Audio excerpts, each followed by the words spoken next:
mbi këtë gur në një prej rrugëve të mbyllura të Times Square-it, ku pjesa më e madhe turistëve hipin për të marrë fotografi me pamjet e reklamave të jashtëzakonshme në gradaçelat e mëdha të New Yorkut, ka jetuar për 1 vit e gjysmë Parashevi Simaku, këngëtare shqiptare, imazhi i të cilës në Penn Station, krejtësisht e pas 3, i transmetuar nga një televizion amerikan e ABC7 New York, krijoi një shok për shqiptarët. Ka jetuar mbi këtë gur më shumë se 1 vit e gjysmë dhe është ushqyer nga dashamirësia e pronarëve dhe punonjësve të asaj bakerisë përballë, pronari i cilës siç thotë ajo është egjiptian, dhe e shitësve të këtij dyqani parfumesh që mundoheshin t'i jepnin internet dhe t'i plotësonin disa nevoja të vogla. Por problemi më i madh i Parashevi Simakut nuk është fakti që ka jetuar në këtë gur për thuajse 1 vit e gjysmë. Sot ajo jeton në një apartament që i paguhet nga një biznesmen shqiptar, Kadri Morina, por askush nuk di të thotë se çfarë do të ndodhë me jetën e saj më pas. Apartamenti është paguar për 1 vit. Për jetën e saj kujdeset Elton Iliriani, një biznesmen shqiptar në New York, por çfarë do ndodhë me Parashevi Simakun më pas. Unë do bisedoj me Eltonin për disa nga problemet kryesore që e ka pasur këto kohë, por mbi të gjitha mbitarën e saj. Elton, si kalon? Faleminderit. Mbi këtë gur ka jetuar. Po, mbi 1 vit, në atë gur ka qenë shtëpia e Parashevi Simakut. Pra ky ka qenë krevati, dhomandenjes, shtëpia saj. Për saj. nevojat personale shkonte në bakerin përballë. Po, këtu shkonte dhe këta kujdeseshin si staf për të. Po, I sillnin ushqim, kafe, çaj, kur po ishte kështu shumë tha dhe ftohtë. jo, më sillnin kafe, ushqim dhe çdo gjë. Dhe 1 vit e gjysmë ka qëndruar këtu. Po, 1 vit e Kishte, gjysmë, po si qëndronte në ftohtë, në shi, në Parashevia thotë që kur kishte shi mbulohej me mushama. mbuloi me mushama kur ishte shi. Mbulonte të gjithë dhe futej brenda dhe vishej shumë trash, vishte kaput, shumë shalle, doreza dhe shumë xhaketa. 1 vit e gjysmë 1 këtu. vit e gjysmë këtu, po. Dhe shkonte lante fytyrën, gjërat në banjon përballë. Kur ata ishin pa shumë klientel, ndonjëherë shkonte aty që të lahej, nëse do t'i lejohej, kuptohet.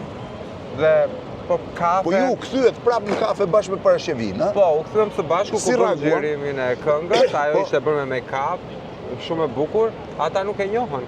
Nuk e njohën. Nuk e njohën transformimin dhe më thanë që ishin kujdesur për të dhe ishin shumë të kënaqur që ajo po rikthej jetës. Pra ata në një farë mënyrë janë treguar dashamirës me të. Po patjetër sepse Parashevia nuk kishte një e pastre si të tjerët, nuk ishte agresive, nuk përdorte substanca të drogës, ishte e dashur, vetëm buzëqeshte dhe të gjithë e dinin që ishte këngëtare famshme shqiptare. Imagjino, 1 vit e gjysmë ka kaluar këtu, më shumë se 1 vit e ka kaluar në anën tjetër të Times Square-it dhe thuaj se 1 vit në kthesën e rrugës 48 atje. Atje ka gjetur dhe një studente kineze, më the? Po, një studente kineze e cila bënte studimet për të pastrehet.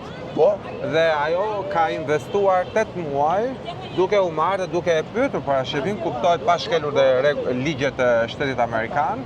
po. Dhe kujdese i sillte ushqim, madje më thoshe një detaj, kishte shumë qef sushin Parashevia. Kishte qef sushin. Po. Tani, problemi kryesor i Parashevi Simakut nuk është fakti që ajo u shkëput nga jeta e rrugës. Sa kohë jetoi në rrugë?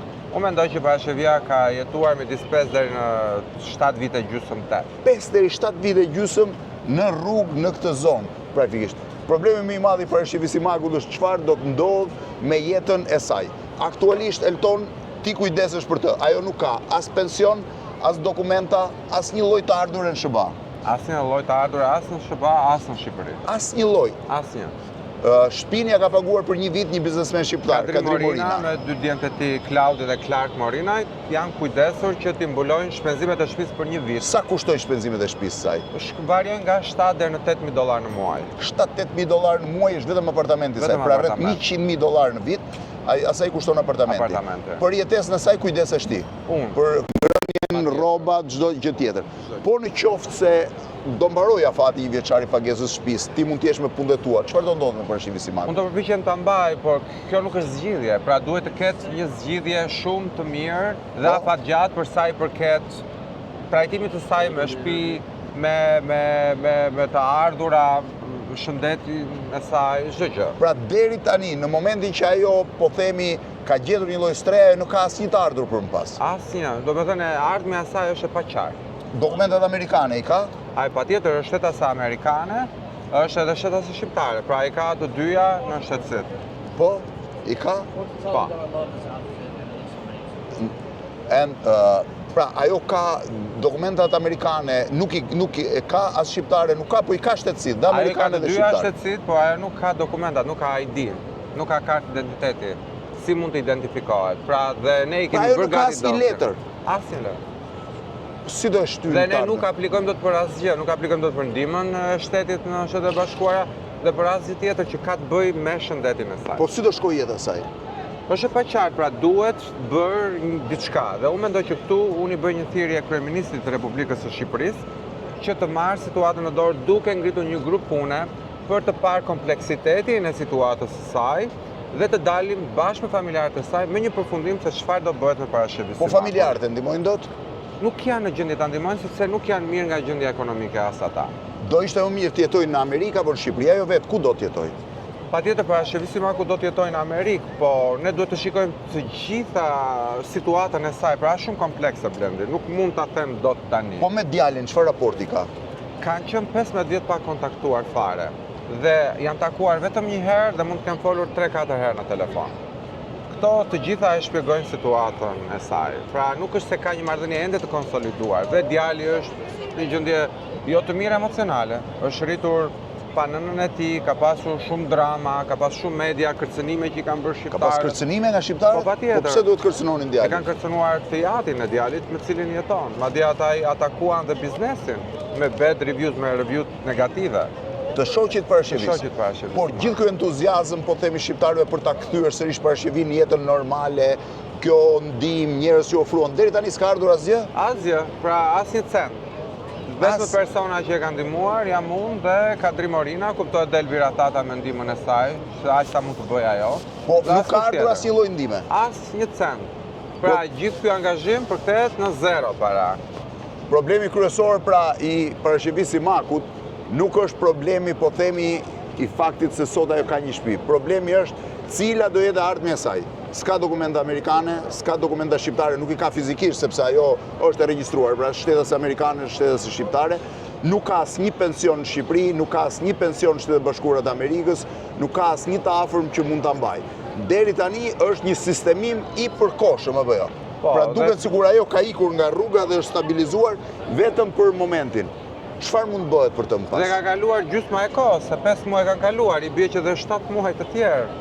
Pra, ne duhet të nxitojmë me shtetin shqiptar, siç mund ta bëjë çdo shtet tjetër për krenarinë e vet kombëtare, për një div të muzikës siç është parashëvis Simaku, që miliona shqiptare duan, dhe ja bëj thirrje vërtet kryeministrit që të marrë situatën në kontroll bashkë me familjarët, duke komunikuar dhe me ne, që e njohim situatën nga afër, që t'i japim një zgjidhje afatgjatë. Problemi kryesor, thash edhe një herë, është që parashëvis Simaku u shkëput nga i guri atje apo nga një prej këtyre gurëve këtu, në të cilët ka kaluar një pjesë të jetës saj, duke qëndruar jashtë, në shi, në vap, në të ftohtë, në ditë të mira dhe të këqija, në mes turistëve nga gjithë bota, në ndoshta sheshin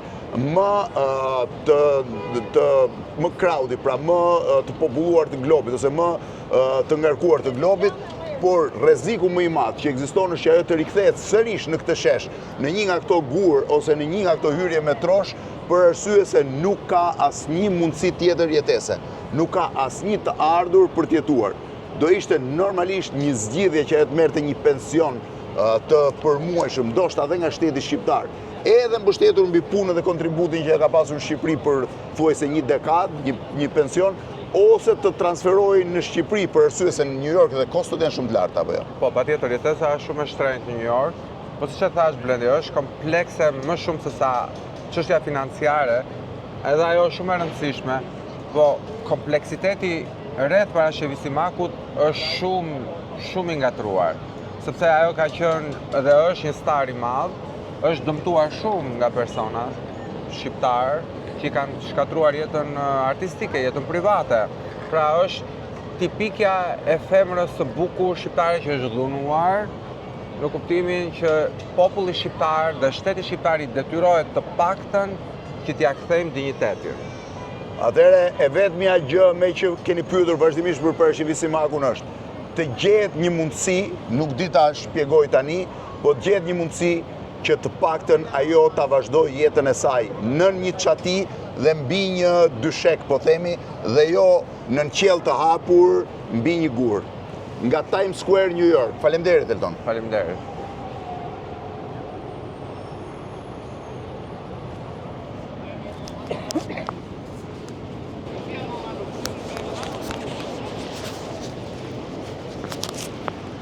I kemi